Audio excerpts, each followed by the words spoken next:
तो कश्मीरी हुर्रियत लीडर्स को ही नहीं मिला, डर के उससे अपने फॉरेन ऑफिस को कहा कि कोई हिंदुस्तान की तनकीद ना हो। उधर जो डॉन लीग्स में क्या था, हिंदुस्तान को पैगाम पहुंचाता है कि जी मैं तो दोस्ती करना चाहता हूं, पाकिस्तान की फौज नहीं करना चाहती। नरेंद्र मोदी कहता कि पाकिस्तान का जो सिपा सलार है उस वक्त रहील शरीफ, कहता वो दहशतगर्द है, लेकिन नवाज शरीफ हमारा दोस्त है। मेरे दौर में मोदी ने यह क्यों नहीं कहा? वो मेरी फौज के खिलाफ उसकी जुर्रत नहीं थी बात करने की, क्योंकि मैं नरेंद्र मोदी को कहता था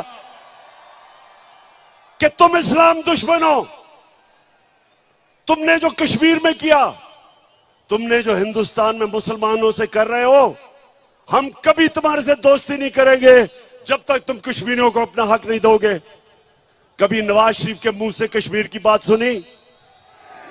कभी शहबाज शरीफ के नाम से बात सुनी? आते साथ ही कि हम तो जी नरेंद्र मोदी से दोस्ती करना चाहते हैं।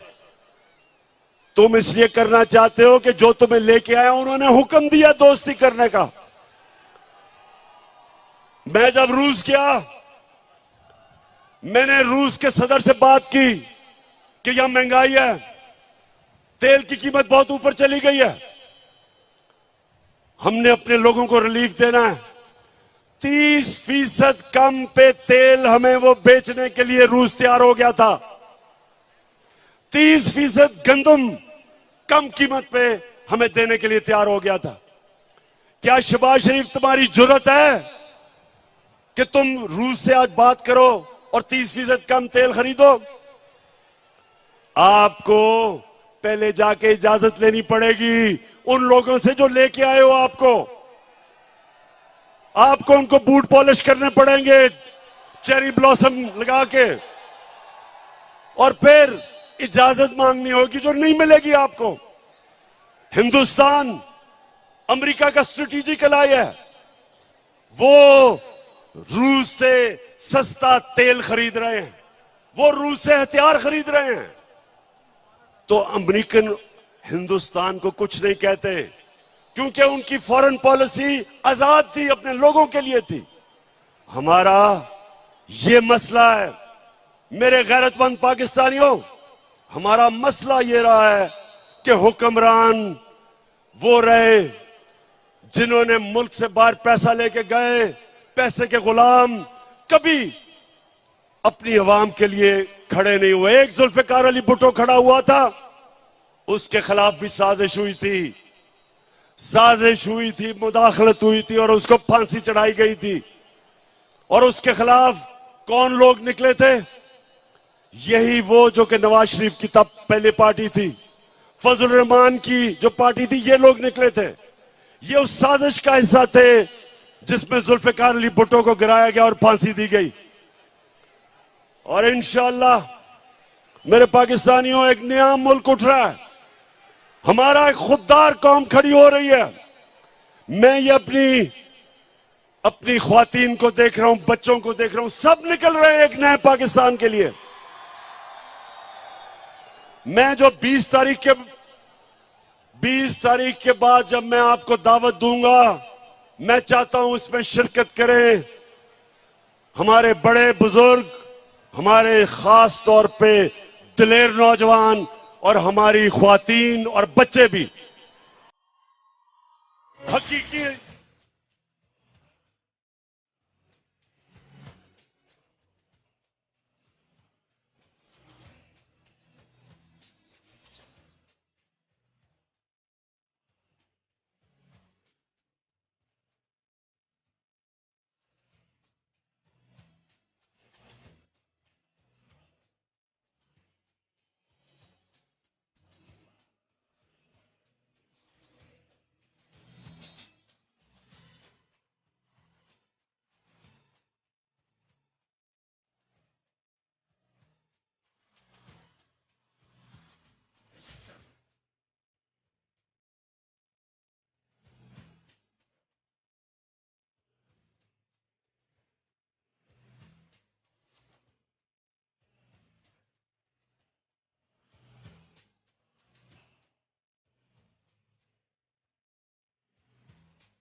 अच्छा मेरे पाकिस्तानियों, मैं अब अपनी आखिरी बातें करने लगा हूं, जरा गौर से सुनना है आपने।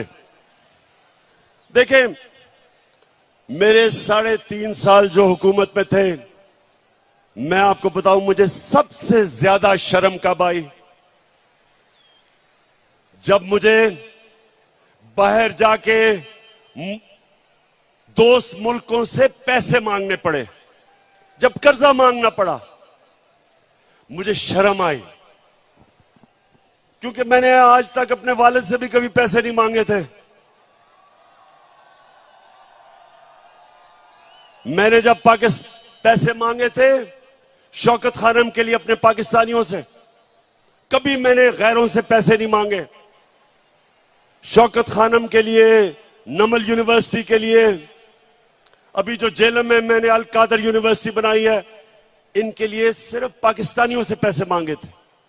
लेकिन जब, क्योंकि इन्होंने दिवालिया निकाला हुआ था मुल्क का, सबसे बड़ा हमारा बैरूनी खसारा था, मुझे बाहर जाके पैसे मांगने पड़े, क्योंकि हमारे पास पैसा ही नहीं था अपने कर्जों की किस्तें अदा करने पे। तो मैं आपको यकीन दिलाता हूं कि इससे शर्मनाक बात नहीं है जब एक मुल्क का सरबराह किसी और मुल्क के सामने जाके कर्जे मांगता है, पैसे मांगता है। आप सब जानते हैं कि अगर आप अपने मां बाप से भी पैसे मांगते हैं, एक बच्चा नहीं मांगता दूसरा मांगता है, तो मां बाप भी उस बच्चे की ज्यादा इज्जत करते हैं जो पैसे नहीं मांगता, जो खुददार होता है, मां बाप भी। तो सोचें कि गैरों के सामने हाथ फैलाना। तो ये जब चेरी ब्लॉसम ने कहा कि जी हम तो भिखारी हैं और गुलाम हैं, और एक और इनके रंगबाज सियालकोट से कहता कि जी हम तो लाइफ सपोर्ट मशीन पे हैं, मेरा सवाल है किसने हमें मकरूज किया? 30 साल से ये दो खानदान इस मुल्क के ऊपर हुकूमत कर रहे हैं। 30 साल से, 30 साल में ये अरबोपति बन गए, इनके बार प्रॉपर्टीज, फ्लैट्स, जायदादें, ऑफशोर अकाउंट्स, और मुल्क को मकरूज कर दिया। मैं तो सिर्फ 3.5 साल हुकूमत की है। तो सवाल मैं ये पूछता हूं कि जब कहते हो कि बेकारी हैं तो हमें तो गुलामी करनी पड़ती है, हमें बेकारी बनाया किसने? किसने इस मुल्क से पैसा चोरी करके बाहर लेके गए? वो लोग जो हमारे मेहनतकश पाकिस्तानी 14-14, 18-18 घंटे काम करके इस मुल्क में पैसा भेजते हैं, रेमिटेंसेस भेजते हैं, वो मेहनतकश के खून पसीने पे आज हमारा मुल्क चल रहा है। और ये डाकू यहां से मनी लॉन्ड्रिंग, पैसा चोरी करके मुल्क पैसा बाहर भेजते हैं। तो बेकारी बनाया किसने? आपने। और कौन इससे मुल्क को निकालेगा? मैं आपको आज ये कह रहा हूं कि जिस तरह हम एक कौम बनते जा रहे हैं, एक कौम के लिए कोई चीज नामुमकिन नहीं होती। जब कौम इकट्ठी हो जाती है वो सब कुछ कर सकती है। जब जलजला आया, जब फ्लड आया पाकिस्तान में 2010 में, अरबों अरबों डॉलर्स का नुकसान था, सारी कौम इकट्ठी हुई, बैरून मुल्क पाकिस्तानी सब मिलके सबने उसका मुकाबला किया और हमने अपने आप को खड़ा कर लिया अपने पैर पे। इसी तरह जिस तरह अब हम कौम बन रहे हैं, मुझे कोई शक नहीं कि पाकिस्तानी जिस तरह जब उनको यह पता चल गया कि उनका टैक्स उनके ऊपर खर्च होगा, ये कैबिनेट जा रही है एक मफरूर से मिलने आपके खर्चे के ऊपर। मैंने कभी अपनी कौम का पैसा फजूल खर्च अपने ऊपर करने दिया, ना इस तरह खर्च करने दिया। और जब कौम को यकीन हो जाएगा हम कौम बन जाएंगे, हम टैक्स भी इकट्ठे करेंगे, हम अपने कर्जे भी दे देंगे, हमारे पास इतना पैसा होगा कि हम अपने बच्चों की तालीम, स्कूलों पे, यूनिवर्सिटीज पे हम इस मुल्क को खड़ा करेंगे। और वो तब होगा